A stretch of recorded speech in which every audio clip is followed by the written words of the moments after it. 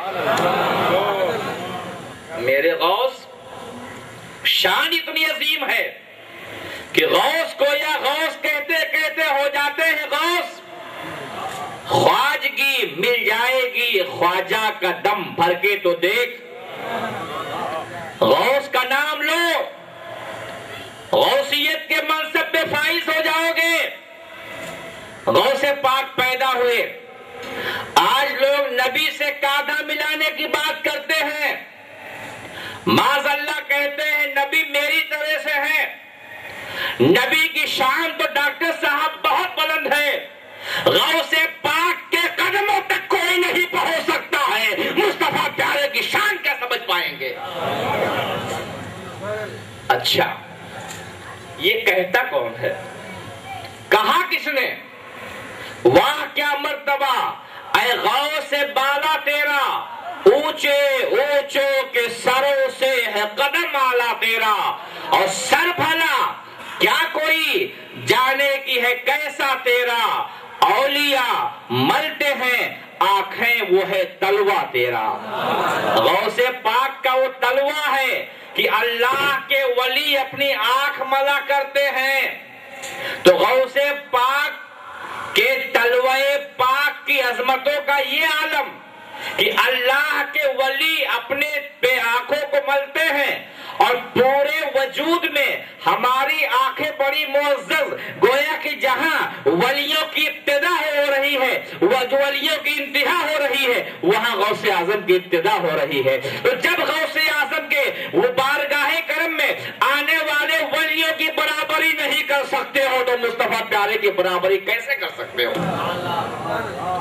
اچھا، یہ اعلیٰ حضرت نے کہا، اور اعلیٰ حضرت نے ایسے نہیں کہا بلکہ امام احمد رضا خان نے دیکھا مصطفیٰ کو تب کہا. بغیر دیکھے کہتے تو سوال یہ پیدا ہوتا کہ آپ نے محبت میں کہہ دیا ہوگا، آپ نے ایسے کہہ دیا ہوگا. اعلیٰ حضرت نے مصطفیٰ پیارے کو دیکھا اور دیکھنے کے بعد میں اس کے بعد یہ فقرض کرتے ہیں کہ لم یات نظیر کفی نظرن مثل ترشد پید